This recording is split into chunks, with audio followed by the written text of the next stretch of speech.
Olá, meus queridos alunos e alunas, professor Valdeci Alves. Hoje resolveremos a prova 2024.1 da ETEC. Prestem muita atenção na resolução. Resolverei nos mínimos detalhes para que vocês possam ter essa prova como referência para a prova do ano de 2025. Vamos resolver com calma e elegância. Um forte abraço e até a nossa resolução.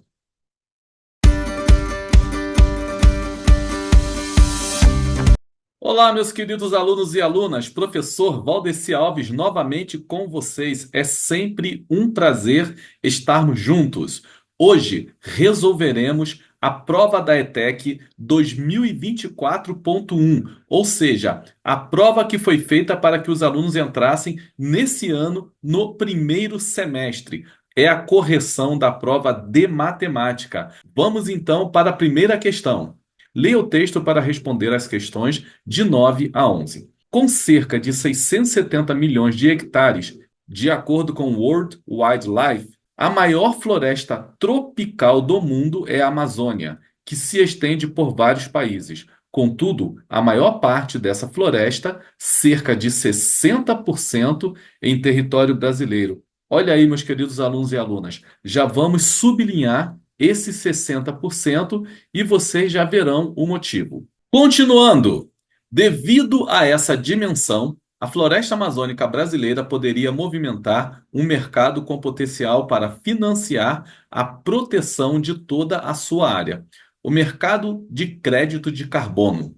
Ele funciona da seguinte forma: os países que reduzem ou deixam de emitir gases do efeito estufa geram créditos negociáveis, os quais podem ser adquiridos como forma de compensação por empresas ou outros países emissores desses gases em excesso. Uma tonelada de dióxido de carbono que deixa de ser emitido equivale a um crédito de carbono, enquanto a mesma quantidade de metano equivale a 21 créditos. Estima-se que um hectare de floresta gere 30 créditos de carbono. Então vamos sublinhar aqui, vocês vão ver por quê, ó. Está dizendo que um hectare, vamos sublinhar aqui, estima-se que um hectare de floresta gere 30 créditos de carbono e que a humanidade emite 40 bilhões de toneladas de dióxido de carbono por ano. Na prática, esses créditos podem ser uma ferramenta para facilitar o financiamento de projetos socioambientais. De acordo com pesquisas, esse mercado cresceu 250% em 5 anos. Então, agora, pessoal, nós vamos aqui para a nossa questão, que terá como base esse texto. Vejamos a questão de número 10. Eu já deixei aqui algumas anotações para vocês, tá bom?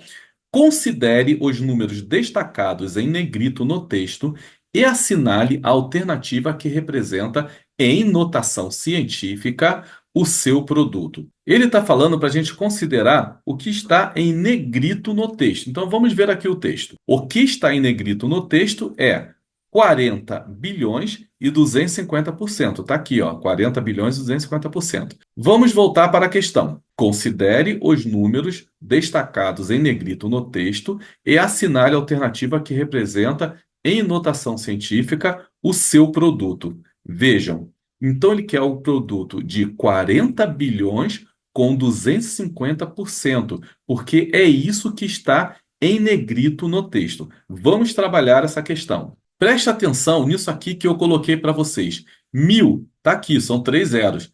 Então, um número vezes 1.000 significa um número vezes 10 elevado a 3, porque são 3 zeros, então equivale a 10 elevado a 3, porque 10 vezes 10 vezes 10 3 vezes vai dar 1.000. E 1 milhão, pessoal, são 6 zeros. Então, é a mesma coisa do que um número vezes 10 elevado a 6. E o bilhão? O bilhão são 9 zeros. A gente vai crescendo de 3 em 3 zeros. Então, seria aqui, ó, 9 zeros. Então, é a mesma coisa do que n vezes 10 elevado a 9. E o trilhão? O trilhão são 12 zeros e por aí vai. Quatrilhão, quintilhão e por aí vai. Mas o que vai nos interessar aqui é o quê? Bilhão. Vou até sublinhar aqui, ó, que o que vai nos interessar é o bilhão, que é um número vezes 10 elevado a 9. Num primeiro momento, vamos trabalhar aqui o que é notação científica. Notação científica é um número vezes 10, uma base de 10, elevado a n. Esse número aqui na notação científica tem de ser um número maior ou igual a 1 e menor do que 10. Então, esse número que vai multiplicar a base de 10 tem de ser um número maior ou igual a 1 e menor do que 10. É dessa forma que a gente trabalha com notação científica. Mas vamos fazer aqui a nossa continha com calma e elegância. Primeiramente, eu tenho 40 bilhões vezes 250%. Vamos trabalhar inicialmente somente com o 40. 40 vezes 250%. 250%, pessoal, é 250 sobre 100. Por isso que o nome é porcento. Isso aqui é uma porcentagem. Então, é ele sobre 100. Vamos pensar no seguinte: não tem nada aqui embaixo, o que que eu coloco? O número 1.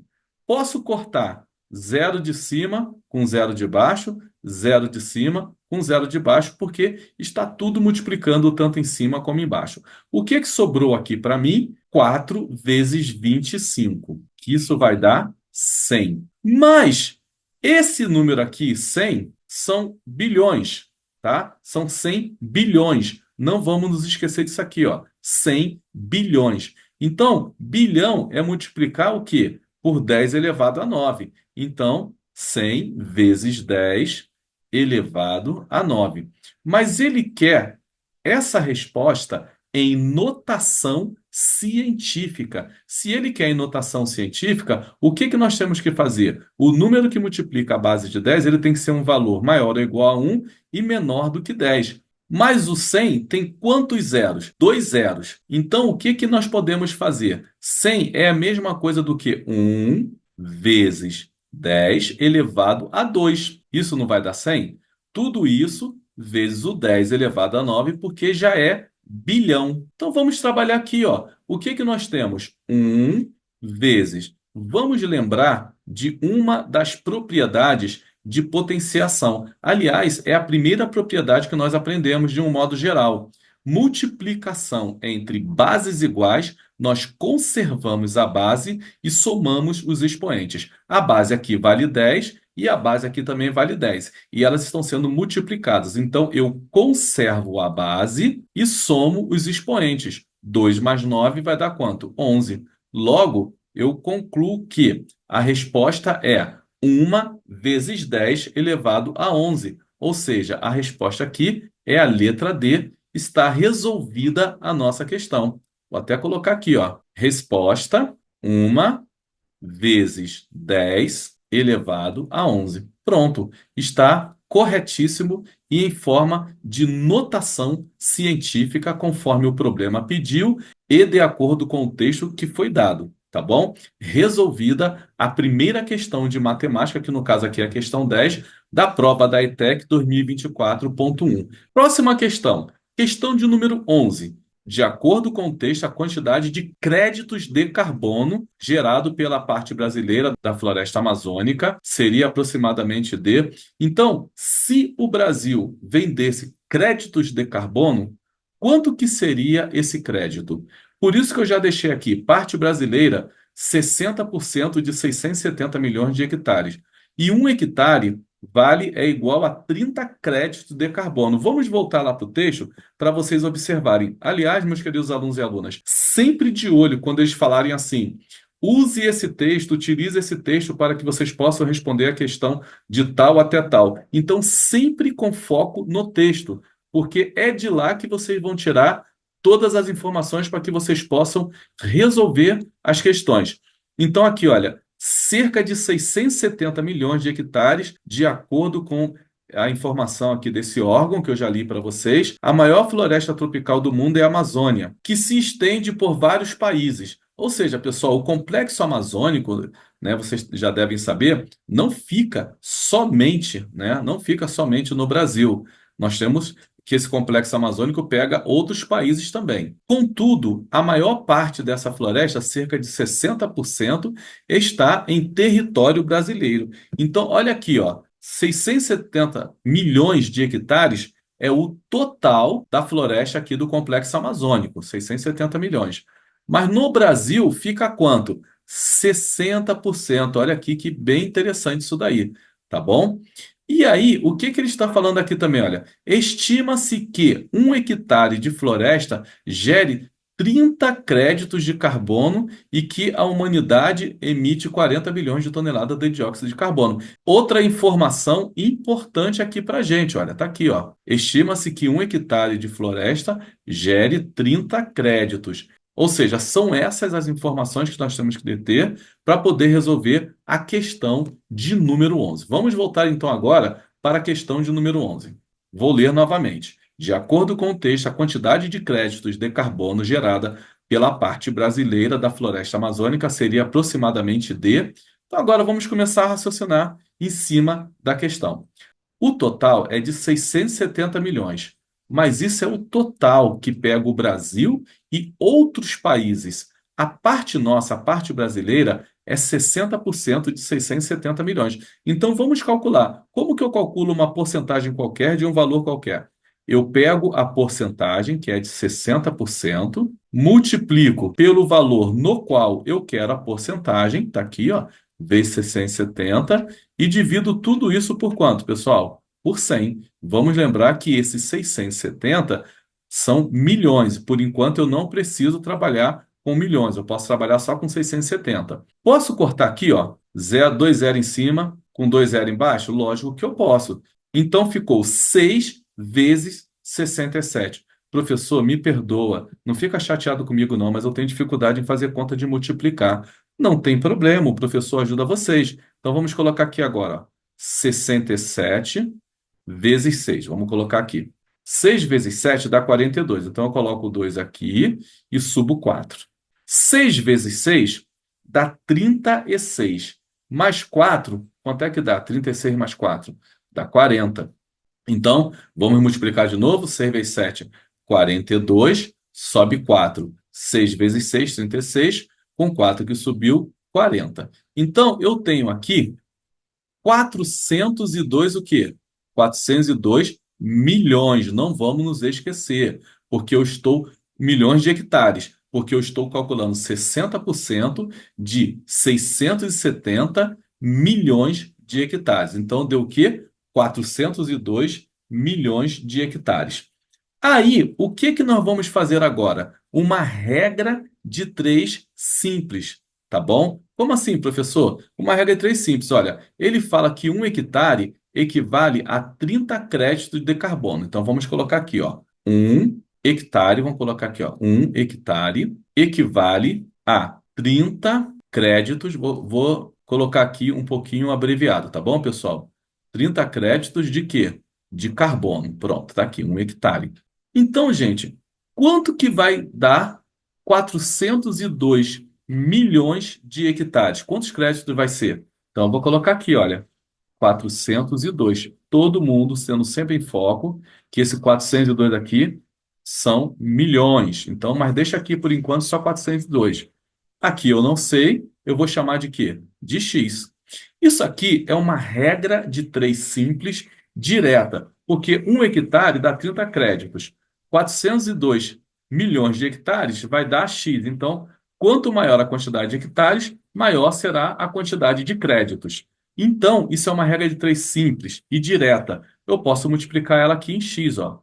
Posso multiplicar em X. Então, vai ficar X vezes 1, X. E aqui vai ficar 402 vezes 30. Então, nós vamos fazer aqui a nossa continha no cantinho da prova. Pessoal, façam sempre a prova com muita calma e elegância, sempre com calma, tá? Sempre consciente do que vocês estão fazendo, para sempre dar certo para vocês. Não entendeu? Lê uma, duas vezes. Se não conseguiu entender ainda, passa para a próxima questão, depois vocês voltam. 402 vezes 30, olha que interessante. Eu não vou nem multiplicar por 30, eu vou multiplicar só por 3, depois no final eu acrescento zero. Isso facilita demais a nossa vida na hora da prova, tá? Só não pode esquecer que está multiplicando por 30. Então vai ficar 3 vezes 2, 6. 3 vezes zero, zero. 3 vezes 4, 12. Então tá aqui. Mas, na verdade, eu multipliquei por quanto? Por 30. Então, eu vou colocar um zerinho aqui no final. Então, ficou o quê? 12.060. Então, x é igual a 12.060, mais o que eu falei com vocês desde o início. Eu vou até tirar, vou colocar um pouquinho aqui em cima. Deixa eu voltar aqui. Pronto. Então tá aqui, ó. X é igual a 12.060. 12.060 o quê, professor? 12.060 milhões de hectares, porque eu sempre falei com vocês desde o início que esse valor aqui, olha, 402 era o quê? Milhões. E aí a gente trabalha, não precisa trabalhar com aquele zero todo. Aí no final, se for preciso, a gente coloca. Então tá aqui, ó. Qual é a letra que é a correta? Letra E. 12.060 milhões de hectares, tá bom? Então, tá resolvida aqui a questão, bem tranquila. Professor, por que você não colocou os seis zerinhos do milhão? Porque não foi preciso, porque aqui, em vez de colocar os seis zerinhos, ele preferiu colocar a palavra milhões. Tudo bem? Ele preferiu fazer isso, colocar a palavra milhões, tá? Então tá resolvida aí a questão de número 11. Vamos para a nossa próxima questão, que é a questão de número 13. Bem, meus alunos, feito a leitura do texto que serve de base para que possamos resolver a questão 13, suponha que um caçador mal intencionado seja perseguido pelo Curupira. Ele parte de um ponto P na floresta, caminha 6 quilômetros a leste e 16 quilômetros para sul, quando percebe que está em uma clareira. Para sair da floresta, ele então caminha 10 quilômetros para leste e 4 quilômetros para o norte, chegando ao acampamento A. Logo, é correto afirmar que a distância em linha reta, importantíssimo, em quilômetros entre o ponto P e o acampamento A é igual. Então vejam, eu já deixei aqui para vocês a rosa dos ventos. Observem na rosa dos ventos que o norte fica para cima, o leste para a direita, o oeste para a esquerda e o sul para baixo. Isso é importante, tá bom? Até mesmo se vocês não soubessem, vocês conseguiriam resolver a questão. Mas se souberem disso, facilita muito. Então vamos aqui para a questão. Primeiramente, ele caminha 6 quilômetros para leste, a partir do ponto P. Então tá aqui, ó, 6 quilômetros a leste. Então, eu estou no ponto P, tá aqui esse pontinho P, eu botei até um vermelhinho aqui. Ele vai caminhar 6 quilômetros para leste. Então, leste fica à direita. Então, ele vai caminhar aqui para a direita de P. Eu vou até colocar 6 quilômetros aqui para a gente já começar a visualizar, tá bom? 6 quilômetros para leste. E depois, 16 quilômetros para sul. Sul não é para baixo, pessoal? Então, tá aqui, ó. 16 quilômetros para sul. Então, ele vai, a partir desse pontinho aqui que ele parou, quando ele caminhou 6 quilômetros para leste, ele vai caminhar 16 quilômetros para sul. Então, tudo isso aqui, ó, até chegar nesse pontinho aqui vermelho também, são 16 quilômetros. Então, eu vou colocar aqui tudo até aqui, ó. Se vocês observarem, ó, daqui e daqui, nós temos 16 quilômetros. Vou colocar 16 km. Pronto, tá aqui. Então, eu vou sublinhar porque a gente também já trabalhou com esse aqui. Quando percebe que está em uma clareira, para sair da floresta, ele então caminha 10 quilômetros para leste. Então, ele parou aqui, ó. Ele vai caminhar mais 10 quilômetros para leste. Então, ó, leste é direita. Então, ele vai caminhar aqui 10 quilômetros. Vamos colocar para a gente não se perder. Pronto, tá aqui. 10 quilômetros, tá ok? 10 quilômetros para leste, tá bom. Vou sublinhar aqui também. E 4 quilômetros para o norte. Então, quando ele para aqui, ele vai caminhar mais 4 quilômetros para o norte. Então, eu vou colocar aqui, ó, 4 quilômetros. E eu também vou colocar aqui também 4 quilômetros, que é para a gente visualizar depois o que nós vamos fazer para poder resolver essa questão. E aí o problema fala, chegando ao acampamento A. Então tá aqui, olha, ele chegou em A. Então observem que ele partiu do ponto P e chegou, mediante as informações que foram dadas, no ponto A. Vamos continuar lendo a questão. Logo, é correto afirmar que a distância em linha reta, em quilômetros, entre o ponto P e o acampamento A é igual. Então, olha, em linha reta significa essa linha aqui em verde que eu coloquei para vocês, ó. do ponto P até o ponto A. Ele quer essa distância em linha reta. Pessoal, esse tipo de questão sempre vai cair no Teorema de Pitágoras. Toda vez que vocês tiverem questões que fala, olha, foi para leste, foi para sul, foi para norte, uma pessoa caminhou para o norte, depois para o oeste ou para leste, já desconfie que 99,9% das vezes nós vamos ter que resolver a questão com Teorema de Pitágoras. Então vejam, eu agora tenho, eu vou chamar aqui de C, tá? O problema não colocou, mas eu vou chamar de C, que é para a gente visualizar melhor. Então agora vejam que eu tenho esse triângulo retângulo aqui, ó. Vamos supor que é retângulo, tá, pessoal? Finjam que esse triângulo é retângulo. Aqui eu tenho o ponto P, aqui eu tenho o ponto A, e aqui eu chamei de C para facilitar a nossa vida.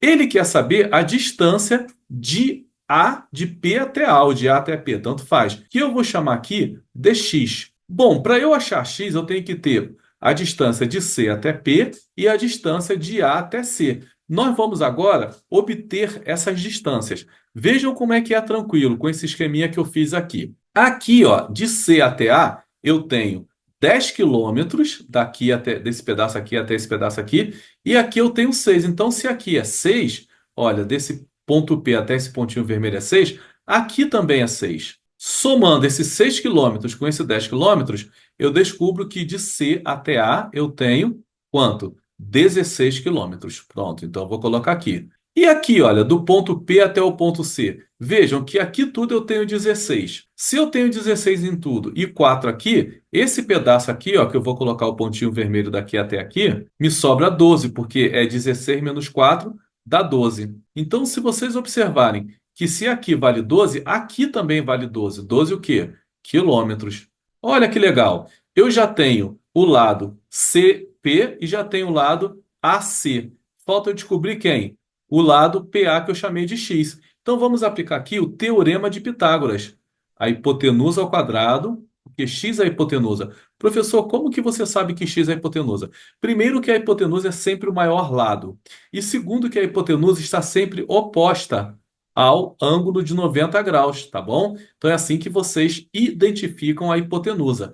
Então vai ser a hipotenusa ao quadrado é igual à soma do quadrado dos catetos. Então vai ser 12 ao quadrado mais 16 ao quadrado. Então tá aqui. Quanto que dá 12 ao quadrado? 12 ao quadrado dá 144. Então x ao quadrado é igual a 144 mais 16 ao quadrado. Professor, quanto é que dá 16 vezes 16? Dá 256, tá bom? Vamos continuar aqui desse lado. X ao quadrado vai ser igual. Se eu somar 144 mais 256, eu vou achar 400. Então, x, como está elevado ao quadrado, ele vai passar a ser a raiz quadrada de 400. Raiz quadrada de 400, qual é o número que multiplicado por ele mesmo dá 400? É o 20. 20 vezes 20, 400. Como eu estou trabalhando uma medida linear, então eu só posso pegar o 20 positivo. Então, x igual a 20. 20 o quê, professor? 20 quilômetros, porque tudo está em quilômetros. Logo, a resposta dessa questão é a letra B, 20, tá bom? Então, vocês vejam essa questão quantas vezes forem necessárias para que vocês possam entender a questão bem legal, tá bom? Questão 13 resolvida. Vamos agora para a nossa próxima questão. Vamos resolver agora a questão de número 24. Denúncias são importantes formas de detecção das infrações ambientais. Um exemplo é a linha verde do Instituto Brasileiro do Meio Ambiente e dos Recursos Naturais Renováveis, IBAMA, disponibilizada para todo o Brasil. Por meio dela, o cidadão pode informar possíveis infrações ambientais através de uma central de atendimento. Suponha que a tabela apresentada registre o número de denúncias recebidas por um atendente sobre o desmatamento na floresta amazônica. Então, veja, nós temos aqui dia do mês, representado por D maiúsculo. 2, 3, 4, 5, 6. Número de denúncias, representado pelo N maiúsculo. 7, 9, 11, 13, 15. Vejamos aqui a questão. Uma expressão algébrica que relaciona o número de denúncias N em função do dia do mês D é. Então, está aqui a relação de N com D, na letra A, B, C, D e E. eu vou dar algumas dicas para esse tipo de questão. Em primeiro lugar, esse tipo de questão é bom que a gente resolva testando cada relação com a tabela. Ou seja, se vocês acharem primeiro a primeira relação que dá certo, ok, senão a gente vai testando.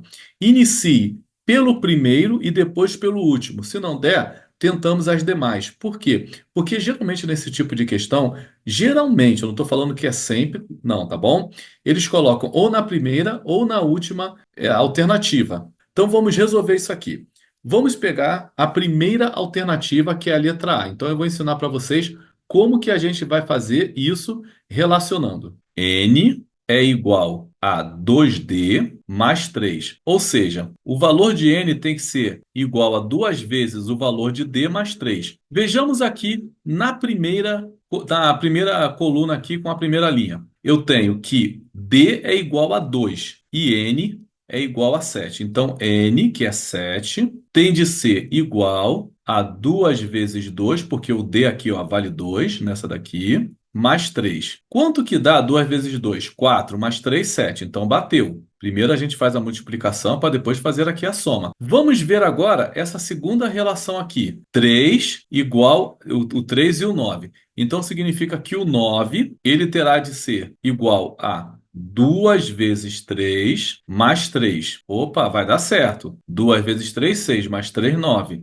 Então tá legal aqui, ó. Dá um tiquezinho aqui para a gente ver que tá legal. Vamos continuar agora. Então agora vamos para essa daqui, ó. Então significa que o 11, que é o N, tem de ser igual a 2 vezes D. Quanto vale o nosso D aí? 4. 2 vezes 4 mais 3. 2 vezes 4, 8. Mais 3, 11. Bateu também. Então vamos dar um tracinho aqui, um tiquezinho aqui. Agora vamos para essa. O nosso N aqui é o 13, então significa que 13 vai ter que ser igual a 2 vezes 5 mais 3. 2 vezes 5, 10, mais 3, 13, também bateu. Então vamos dar um tiquezinho aqui também. E nosso último aqui significa que 15 tem de ser igual a 2 vezes 6 mais 3. 2 vezes 6, 12, mais 3, 15. Olha que legal. Todos eles bateram. Então, a gente descobre que nesse caso aqui, a resposta correta é a letra A. Para a nossa próxima questão, nós teremos aqui esse texto. Então, vamos ler o texto que ele vai servir para a questão 25 a 27. Pessoal, não significa que da a 25, a 26, a 27, todas são de matemática. Pode ser que uma delas não seja, tá bom? A hidrelétrica de Balbina, no município de Presidente Figueiredo, é considerada um dos maiores desastres socioambientais da Amazônia, com impactos que vão além do reservatório e da barragem. O reservatório inundou uma área de quase 3.000 quilômetros quadrados, afogando floresta de igapó e de terra firme. Apenas os planaltos de terra firme, em altitudes mais elevadas, permaneceram, formando uma paisagem fragmentada de mais de 3.500 ilhas isoladas em um cemitério de milhões de árvores mortas, conhecido como paliteiros, que produzem, ao longo dos anos, um grande volume de gases e efeitos estufa, como o metano. A capacidade instalada prevista era de 250 megawatts, porém a usina de Balbina fornece cerca de 80 megawatts de potência, ou seja, nunca gerou energia suficiente para atender a cidade de Manaus. Então nós lemos aqui o texto, que é um texto referência para que nós possamos resolver as próximas questões. Então vamos resolver a questão de número 27 com base no texto que nós lemos. O fator de capacidade, aí tem essa letrinha aqui. Essa é uma letra grega. Essa letra grega chama-se eta. O fator de capacidade eta em uma usina hidrelétrica expressa a razão entre a capacidade real de transformação de seu potencial energético, que a gente vai chamar aqui de ΔPU, e a capacidade instalada, ΔPT, ou seja, é igual a ΔPU sobre ΔPT. Dessa forma, o fator eta de capacidade da usina hidrelétrica de Balbina é de aproximadamente. Vocês têm que interpretar isso lá no texto. Ele fala que a capacidade total é de 250 megawatts, porém que eles só conseguem obter apenas 80 megawatts. Esse 250 aqui, a nossa capacidade total. E aqui, de fato, a capacidade que consegue, que nós chamamos de capacidade de potência útil. Vejam que eles deram a fórmula aqui para a gente. A única coisa que vocês teriam que descobrir, e que está muito fácil também, é quem é o ΔPU e quem é o ΔPT, ou seja, a potência útil e a potência total, que ele não fala assim tão explicitamente, mas é bem tranquilo da gente reconhecer. Vamos calcular esse eta, que é a formulazinha do eta, que foi dado inclusive no problema, vamos colocar aqui, ó, a razão. O que que é a razão, pessoal? É uma divisão do ΔPU sobre o ΔPT. Pronto, tá aqui. Então é só substituir agora. O ΔPU vale 80 e o ΔPT vale 250. Eu posso cortar zero em cima com zero embaixo. Então ficou 8 dividido por 25. Já observe uma coisa, não só nessa prova, como em qualquer outra prova que vocês fizerem, toda vez que nós tivermos uma divisão em que o de cima é menor do que o de baixo, a gente já vai ter como resultado 0, alguma coisa. Então, de cara, a gente já iria eliminar a letra E e a letra D, sem fazer conta. Mas agora nós vamos fazer essa conta aqui, ó. Eu vou fazer junto com vocês. Vamos lá. Eu vou dividir 8 por 25. Eu não posso dividir 8 por 25, não dá. Então eu coloco aqui um zero, e a partir do momento que eu coloquei um zero aqui eu coloco 0, vírgula. Qual é o número que vezes 25 chega a 80 ou chega perto? É o 3. 3 vezes 25 vai dar 75. Quanto falta para 80? Pessoal, falta 5. Como eu não tenho nada para baixar, eu coloco um zero aqui. E qual é o número que vezes 25 dá 50? É o 2. 2 vezes 25, 50. Para 50 não falta nada. Então, dividindo 8 por 25, eu encontro 0,32. Então, aqui é só marcar agora a letra B, ser feliz e partir para a próxima questão. Para que nós possamos resolver as questões 28 e 29, nós temos que observar esse gráfico aqui. Então, esse é um gráfico que fala sobre o desmatamento na Amazônia em quilômetros quadrados. Então, nós temos aqui, por exemplo, em 2008, nós tivemos 2.046 quilômetros quadrados de desmatamento. Em 2009, 1.602 quilômetros quadrados e por aí vai. Quantas barrinhas nós temos aqui? 15 barrinhas. Memorizem esse número. Vamos passar agora para a questão que vai pedir para a gente trabalhar em cima desse gráfico. Questão de número 28. É possível concluir corretamente que, em exatamente 3/5 dos anos apresentados no gráfico, o desmatamento registrado, ano a ano teve muito aluno que me relatou que teve dificuldade de interpretar essa questão. Então eu vou ensinar agora passo a passo como que nós vamos interpretar e resolver essa questão. Essa questão é o seguinte, antes de eu escrever qualquer coisa, deixa eu explicar teoricamente como que vocês vão resolver essa questão. Nós temos ali 15 pilastrinhas, ou seja, então são 15 anos. Ele quer saber, primeiro, 3/5 de 15, ou seja, 3/5 de 15 dá 9 anos. Nós vamos calcular agora. Vamos calcular primeiro aqui. É possível concluir corretamente que em exatamente 3/5 dos anos apresentados no gráfico, o desmatamento registrado ano a ano foi. Aí eu coloco aqui, ó. Isso acarreta aqui. Como que eu calculo uma fração de um número inteiro? Eu multiplico a parte de cima pelo número e esse resultado eu divido pela parte de baixo. Pronto, vai ficar assim, ó. Aí eu vou ensinar um macetezinho para vocês não terem que fazer muita conta. O 3, ele não dá para decompor, eu coloco aqui. O 15, eu posso falar que é 3 vezes 5. 3 vezes 5 dá 15. E embaixo eu coloco 5. Corto 5 em cima com 5 embaixo, ou embaixo com em cima, tanto faz. E 3 vezes 3, 9. Ficou bem mais fácil. Professor, e se eu quisesse multiplicar 3 vezes 15, 45, dividido por 5, 9? Claro que poderia também, tá? Mas se você tiver um pouquinho de dificuldade, não sabe a tabuada de cabeça, se decompor fica bem mais fácil. Esses intervalos aqui que eles estão mostrando tem que estar contido num intervalo também de 9 anos. Como assim, professor? Vamos verificar aqui. Ele pergunta assim: o desmatamento registrado ano a ano foi, letra A, maior que 5.000 quilômetros?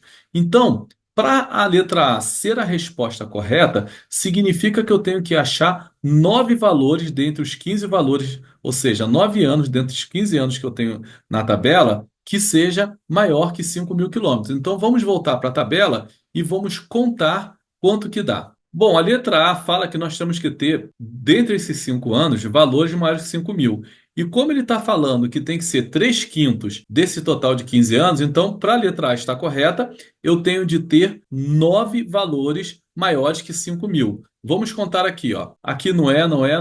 Valores maiores que 5.000, eu tenho aqui 5.036 dá 1, 6.408 dá 2, 8.000 e pouco dá 3 e 9.000 e pouco aqui dá 4. Então, não corresponde a 9 valores. Vamos voltar. Letra B, ele fala o seguinte: maior que 6.000 quilômetros. Ou seja, pessoal, novamente eu vou falar com vocês que esse tipo de questão a gente pega a primeira e a última e depois vai vendo as demais, porque geralmente vem ou na primeira ou na última. Vamos ver aqui então a última. Ele já fala menor que 3.000 quilômetros quadrados. Se eu achar 9 valores exatos, que são 3 quintos de 15 anos, se eu achar 9 anos que eu tenha valores menores que 3.000 quilômetros quadrados, essa será a resposta. Então vamos voltar aqui. Menor que 3.000, eu tenho 1, 2, 3, 4, 5, 6, 7, 8 e 9 aqui, olha, em 2017. Então, se eu contar aqui, eu tenho 9 valores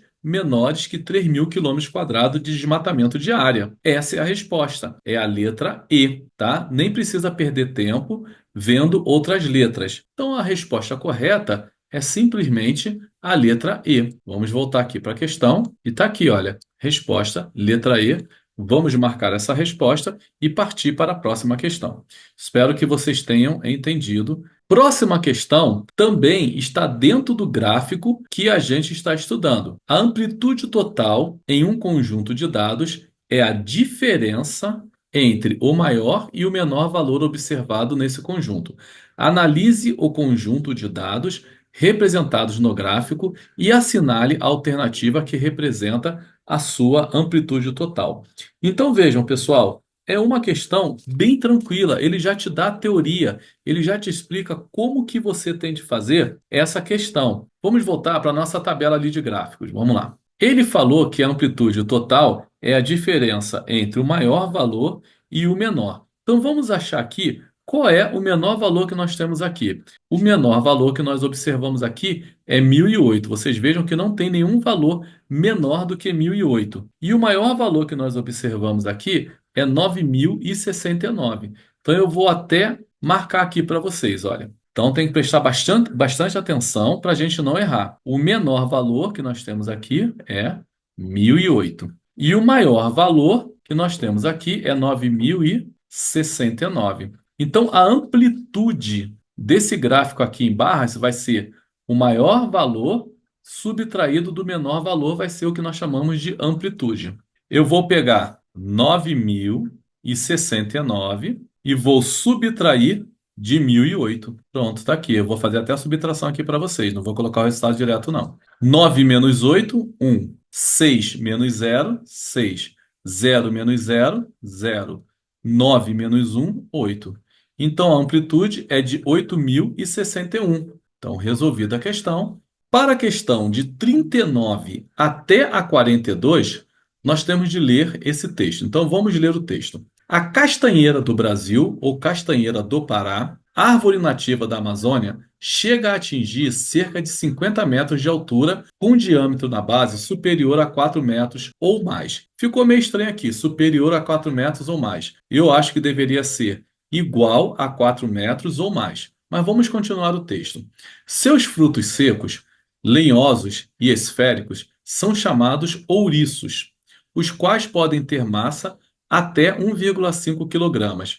Podem atingir entre 10 a 15 centímetros de diâmetro e contêm muitas sementes em seu interior. Quando maduros, os frutos contendo as sementes despencam das árvores. Essas sementes, conhecidas como castanha do Brasil, estão envoltas, cada uma em uma casca dura parecida com madeira que protege as amêndoas internas. Essas amêndoas são ricas em ômega 3, fibras, proteínas, carboidratos, vitaminas e minerais. Seu consumo regular em pequenas quantidades é saudável porque auxilia, por exemplo, no fortalecimento do sistema imunológico e na minimização dos problemas de depressão, fadiga e estresse. Na natureza, o principal dispersor dessas sementes é a cutia, já que é um dos poucos animais que consegue roer o ouriço e a casca da castanha para comer a amêndoa da castanheira. Como são muitas castanhas no mesmo ouriço, a cutia enterra algumas para comer depois e geralmente não volta para pegá-las. Assim, a floresta terá sementes plantadas em seu solo, as quais serão futuramente novas castanheiras. Texto muito interessante, né, pessoal? Uma aula aí de nutrição, de medicina, muito legal o texto. Então, agora, vejamos a questão que exige o conhecimento desse texto. Questão 40. Para estimar o volume do tronco de uma árvore, pode-se utilizar a relação V igual, abre parênteses, H vezes π vezes R elevado ao quadrado dividido por 3, na qual V indica o volume do tronco, H a altura da árvore e R o raio da base da árvore. Utilizando as medidas fornecidas no texto e a relação matemática dada, é correto estimar o volume mínimo do tronco de uma castanheira em metros cúbicos em cerca de. Então, pessoal, vejam aí que questão interessante. Essa questão aqui, nós vamos ter que trabalhar com os dados que nos foram dados. A altura das árvores ali, da castanheira, é igual a 50 metros. Tá aqui, ó, 50 metros, tá bom? O diâmetro, ó, preste atenção, hein? Diâmetro é igual a 4 metros.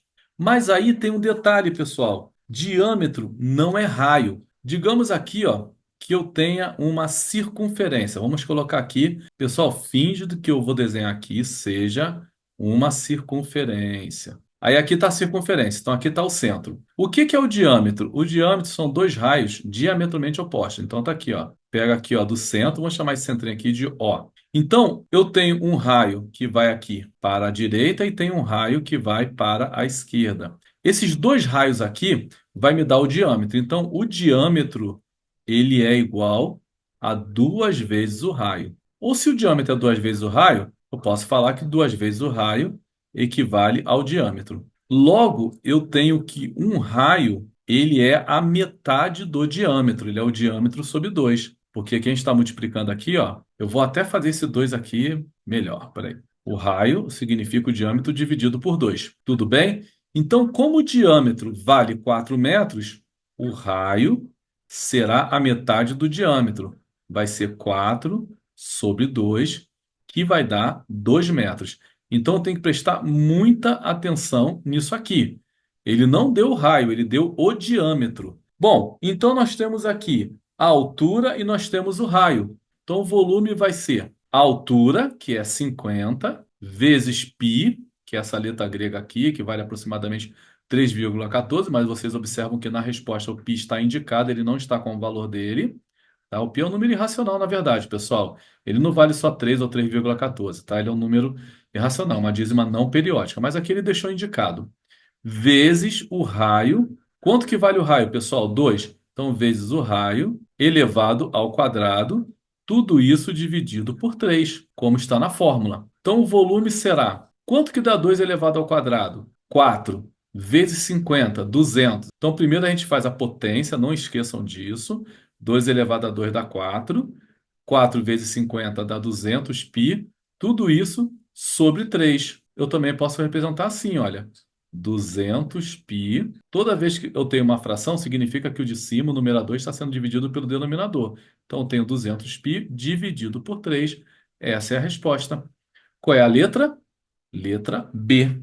Pessoal, com isso, nós chegamos ao final da resolução das questões de matemática da prova da Escola Técnica Estadual das ETECs de 2024.1. Ou seja, o pessoal fez a prova para entrar no primeiro semestre agora de 2024. Espero que vocês tenham entendido todas as questões, que eu possa ter ajudado. Pessoal, não esqueçam de dar o like, é muito importante vocês darem um like e também para quem não é inscrito no meu canal, se inscrever. E vocês já sabem, porque se vocês se inscreverem, se vocês derem um like e fizerem comentários, vocês vão ajudar muito o canal. O YouTube vai entender que o canal é importante, que o canal é relevante e vai divulgar o meu canal. Isso vai ser bom para mim e para vocês. Um forte abraço, foi um prazer resolver essa prova com vocês. Estudem com calma e elegância e até o nosso próximo vídeo.